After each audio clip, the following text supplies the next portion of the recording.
Magandang gabi po sa ating lahat at welcome po sa ating daily evening devotional at ngayong gabi po ay tayo po ay pangunahan ni Brother Renzel Dolawin at pagkatapos ay pero bago po yan ay tayo muna ay makakarinig ay tayo muna ay mag-awitan para po sa ating opening song at susundan po yan ng opening prayer to be led by Sister Daniela at pagkatapos po niyan ay makakain na po tayo ng mensahe po galing po kay Brother Renzel Lawin at pagkatapos niya pong mag-speak ay maaari na po tayong magbigay ng ating insights or karagdagan. At kung wala naman po ay mag-proceed na po tayo sa ating closing song at closing prayer po ng ating speaker.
Let's pray.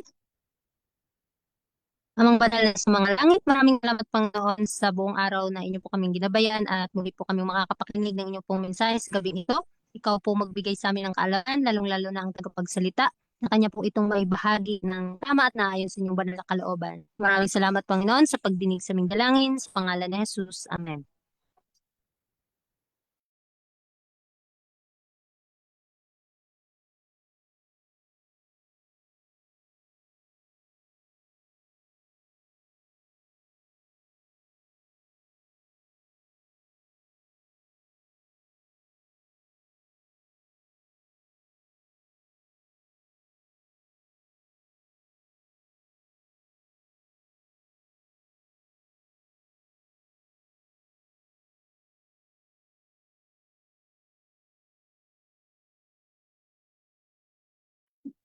At ngayon po ay tayo po ay makakarinig ng mensahe galing po kay Brother Renzel Dolawin.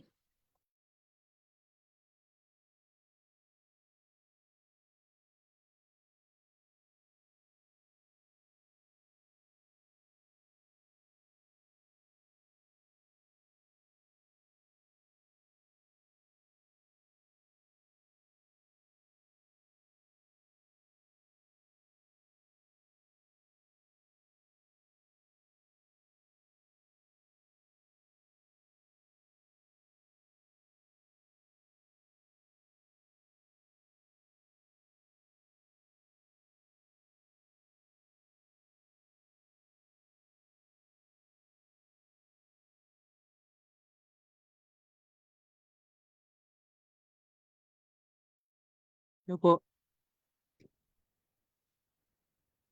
So, good evening po sa lahat ng mga naka-attend dito sa Zoom at sa Facebook Live.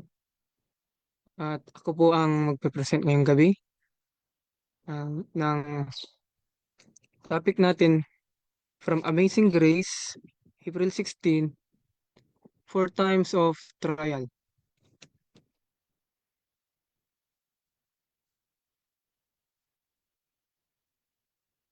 So, ayaw po mag-next.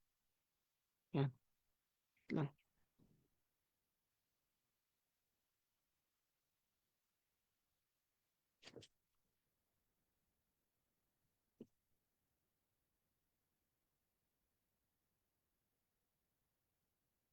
So, sabi dito, Blessed is the man that endureth temptation, for when he is tried, he shall receive the crown of life, which the Lord had promised to them that love him. James 1 verse 12. The powers of darkness gather about the soul and shut Jesus from our sight. And at times we can only wait in sorrow and amazement until the cloud passes over. These seasons are sometimes terrible. Hope seems to fail and despair seizes upon us. In these dreadful hours, we must learn to trust, to depend solely upon the merits of the atonement, and in all our helpless unworthiness cast ourselves upon the merits of the crucified and risen Savior. So, yung trials na sinasabi kanina, uh, they are not the sign of God's absence. Kung kung nagsaserve ito, kundi nagsaserve ito ng pathway para sa atin para ma-attain natin yung spiritual victory at yung eternal reward na pinapromise ng Panginoon as we follow His commandments. So, may mga moments daw na when God seems distant or yung hope man natin ay nagfe-fade, tas feeling natin na overwhelmed tayo, ito yung time na ito yung times na yung faith talaga is the most need. So, dito na matetest yung faith natin. Katulad ng sinabi ni David sa Psalms 22 na why are you so far from me? So nagtatanong siya doon. And even Jesus said on the cross, my God, my God, why have you forsaken me? So sa buhay natin, yung depression, anxiety, unanswered prayers, these are dark clouds. Sa mga ito po, sa mga time po na ito, faith means holding on and not giving up. So we can when we cannot see God's hands, we must trust His heart. So we shall never perish while we do this, never. When light shines on our pathway, it is no great thing to be strong in the strength of grace, but to wait patiently in hope when clouds envelop us and all is dark, requires faith and submission, which causes our will to be swallowed up in the will of God. We are to quickly discourage and earnestly cry for the trial to be removed from us, when we should plead for patience to endure and grace to overcome. So, anyone can be faithful naman kung yung buhay natin ay easy lang. But, true faithful ay nare-reveal uh, through hardship. So, for example, kay Abraham, na he waited a very long time for God's promise, which is yung magkakaanak sila ni Sarah. Kay Joseph, yung nung nag-remain siya sa prison ng matagal na panahon. Doon talaga na-test yung faith niya. And ano yung naging reward doon? 'Di ba naging naging siya yung next Pharaoh. Imagine nung bata pa si Joseph, napanaginipan niya yung gano'n, yung 11 stars, moon, tas yung moon and sun na nagwo-worship sa kanya. And that was a prophetic dream na nagsisignal sa kanyang future rise or future power, even ruling his family. And after that, binetray siya ng mga kapatid niya at nandun siya sa stage ng great disappointment. Na yung dream niya ay parang hindi naman na totoo. Then after that, nung nagstay siya kay Potiphar, na-accuse siya ulit na bilang isang rapist. In-accuse siya ng asawa ni Potiphar. And then, nakulong siya ng ilang taon. So, yun po yung sinasabi ng Panginoon sa atin na trials sa ating buhay. So, kung dadating man tayo sa ganong sitwasyon, which is the great disappointment, alalahanin po natin yung mga tao ng Panginoon noon na nakaranas niyan, and in the end, they attained the reward that they deserve. Kaya true faith ni Joseph sa Egypt, natupad ang dream niya nung bata siya. So, if we are praying to God, dapat we must not pray to remove the trials. Instead, in our life, we must pray that we may endure the trials. Kasi trials are inevitable. Binibigay sa atin ng Panginoon yan as the test of our faith to Him. Those who turn to God with heart and soul and mind will find in Him peaceful security. He knows just what we need, just, just what we can bear. And He will give us grace to endure every trial and test that He brings upon us. My constant prayer is for greater nearness to God. God, in His great love, is seeking to develop in us the precious graces of His Spirit. He permits us to encounter obstacles, persecution, and hardships, not as a curse, but as the greatest blessing of our lives. Every temptation resisted, every trial bravely borne, gives us a new experience and advances us in the work of character building. The soul that through divine power resists temptation reveals to the world and to the heavenly universe the efficiency of the grace of Christ. So si God, He knows our limit. Alam niya ko, alam niya kung ano ang kailangan natin, and He will give us the grace we need. Inaalaw sa atin ng Panginoon ang trials, pero kinokontrol din, kinokontrol niya din yung limits ng trials. Yung alam niyang bearable sa atin at walang napupunta sa atin without His knowledge. So sabi nga ni ganun ni Apostle Paul, relating in his thorn in the flesh, God didn't remove it but said, "My grace is sufficient for you." So minsan sa atin, 'di ba, napapatanong tayo sa sarili natin, ba't kaya nangyayari 'to sa atin? Or ba't kaya nangyayari 'to sa akin? Minsan, ba't kaya nangyayari 'to sa akin? Gumagawa naman ako ng kabutihan. Bakit kaya? So, katulad na naman yung story ni Joseph kanina, parang na-apply din sa atin ngayon. So, yun po yung essence ng trials sa ating buhay hanggang sa ipaparealize sa atin ang Panginoon kung kaya ba natin siyang kaya ba natin siya pagkatiwalaan sa sitwasyong yun. So, always na binibigyan tayo ng Panginoon ng grace na match sa ating every burden. Kumbaga, proportional ba? Kaya sinasabi lang lagi ng mga tao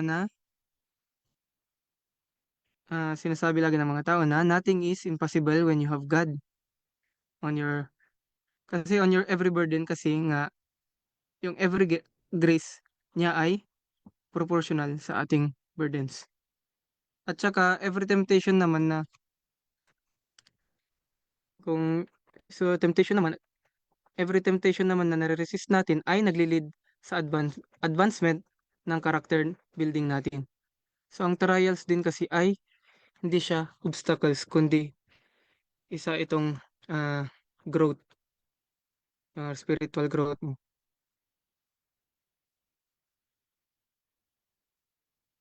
Those who surrender their lives in His guidance and to His service will never be placed in a position for which He has not made provision. Whatever our station, if we are doers of His word, we have a guide to direct our way. Whatever our perplexity, we have a sure counselor. Whatever our sorrow, bereavement, or loneliness, we have a sympathizing friend. So dito, ah, always na hindi tayo linilid ng Panginoon sa situation na hindi siya nagpo-provide ng guidance, comfort, at yung help sa atin. Kung maalala natin yung nung ganun, yung tumatakas sila Moses mula sa kamay ng mga Egyptians, ang instruction ni God ay diretsuhin lang nila yung Red Sea. At first, nagtataka siguro sila, Moses at yung mga Israelites kung bakit doon sila dadaan. Sea naman yun. Dagat naman yun. So, ang nakita, nakita nila doon, no way forward. And yet, God made a path. So, God made a path. At doon na nakita yung miracle ng Panginoon na as na split yung sea. So, yun ang isang naging trial ng mga Israelites during escaping. And yet, God provided. Sa time naman ni ganun ni Elijah, dun sa wilderness, yung doon naman ay nag-provide ang Panginoon at ginamit niya yung mga ravens or ang tawag dun, uwak. Oo, yung mga uwak para magpadala ng pagkain kay Elijah. So yun, um, always na kapag sinusunod natin ang instruction ng Panginoon, He will provide. At kung dadating tayo sa time na kailangan na nating magtago sa mga bundok during persecution, ang instruction ng Panginoon ay iiwan lang naman natin ang mga material things natin at magtiwala tayo sa Kanya that He will provide.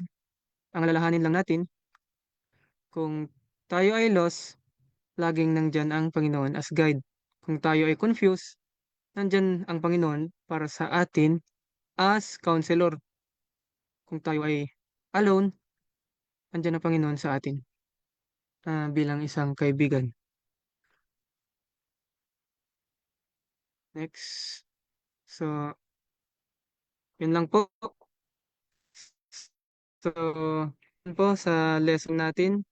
Ang trials naman ay hindi meant para i-destroy tayo, kundi ang trials ay meant siya para i-prepare tayo sa Panginoon.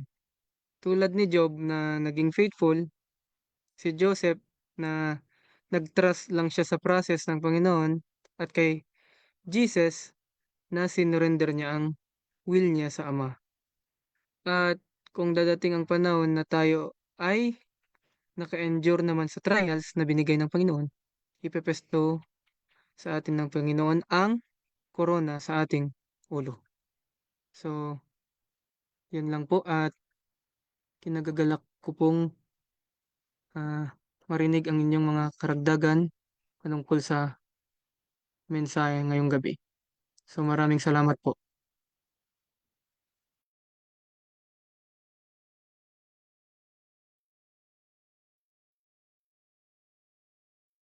Maraming salamat po, Brother Renzel, sa inyong napakagandang mensahe at kung sino man ang nais may idaragdag or insights ay maaari na po kayong mag-open, mag-unmute ng inyong speaker at bahagi po ninyo ang inyong insights or ang inyong karagdagan.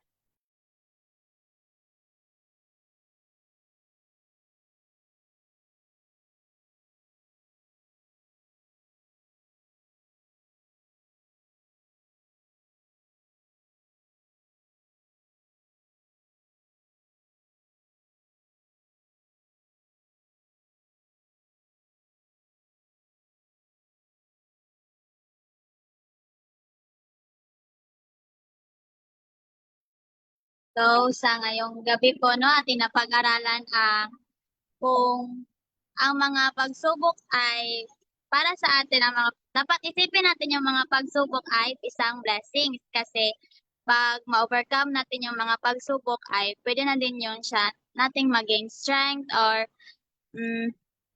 tawag nito, maging strength na lang. Tapos, sa panahon na iniisip natin na wala ang Panginoon, ay siyempre wag natin yung isipin yan kasi ang Panginoon ay laging andito para sa atin at yung wait lang, yung verse na yung pray without ceasing na dapat lagi tayong manalangin sa Kanya, di tayong mag-stop sa pagpanalangin sa Kanya at dapat, kasi bilang isang tao, no, ang dahil natin ma-discourage pero tapos tinatanong natin yung sa'yo natin or ang Panginoon, tinatanong natin ang Panginoon na kung bakit tayo may ganyang pagsubok. Pero, di ba nga sinabi nga ng Panginoon na hindi niya tayo bibigyan ng pagsubok kung hindi natin kakayanin. Instead na i-question natin yung Panginoon ng ganyan, dapat ipanalangin na lang natin na bigyan niya tayo ng mahabang pasensya na kaya natin yang i-endure ang pagsubok at grace para po ma-overcome ang pagsubok at lagi po kasi ina-example ng lolo ko na in times of trials, iisipin lang natin yung kantang Footprints in the Sun. Yung may two sets of footprints. Tapos in times of trials, yung akala natin na footprints pa natin yon pero pala, sa Panginoon pala yun na footprints kasi kinakarga na pala tayo ng Panginoon. At kung sino man ang may karagdagan ay pwede na po kayong mag-open or mag-open ng inyong speaker. Di ako maka-open ng speaker kasi hiningal ako, sorry. So, Magandang gabi po. Naririnig ba ako? opo, ate. Ayan, so i-share ko lang tong konting regarding sa ating napag-aralan ngayon. Minsan kasi iniisip natin na yung sinasabi dito na the powers of darkness gather about the soul. Oo, we know na hindi tayo exempted sa mga pagsubok na yan. Pero kasi requirement yan natin kasi tinitrain tayo ng Panginoon for us na tayo ay maligtas. Kasi kung sa estudyante pa, 'di ba, naga-process pa yung salvation sa atin. Yun na nga sabi, 'di ba? Salvation is we need to work out our own salvation with fear and trembling kasi yung salvation is day by day yan na na-obtain natin through His grace. So while habang tayo nabubuhay pa sa mundong ito, we have a chance to obtain that salvation. So hindi natin hintayin na kung kailan tayo nabibigo o kailan tayo binibigyan ng pagsubok sa Panginoon, tsaka pa tayo lalapit sa Kanya. So binibigyan niya tayo ng paalala na in the times of binigyan ka ng pagpapala ng Panginoon, so pasalamatan mo siya, i-maintain mo yung relationship mo sa Kanya. At kung darating din yung pagsubok, masasanay ka na sino yung lalapitan mo. So yun lamang po. Maraming salamat po, Sister Daniela, sa inyong karagdagan. At kung sino pa po ang may idaragdag, pwede na po kayong mag-unmute. Kung wala naman po ay tayo na po ay mag-proceed para po sa ating closing song at closing prayer po ng ating speaker.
Brother Renzel po, ikaw po yung mag-closing prayer.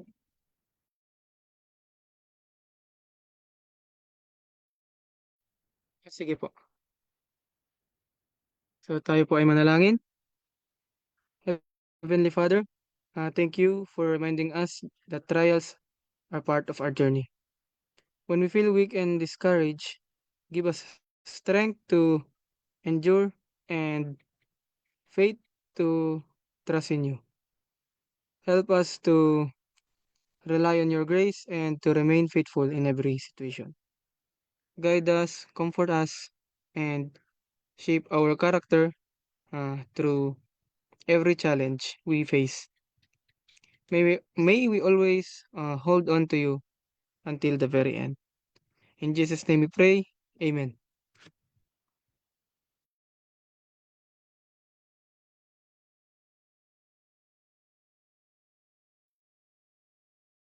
Maraming salamat po, Brother Renzel, sa pag-lead po ng ating devotional ngayong gabi at maraming salamat din po sa nag-join dito sa ating Zoom at sa Facebook Live at inaanyayahan ko po kayo bukas na mag-join din po para po sa ating morning devotional at evening devotional po 5 a.m. at 5 a.m. po para po sa ating morning devotional at 6 p.m. naman po sa ating evening devotional.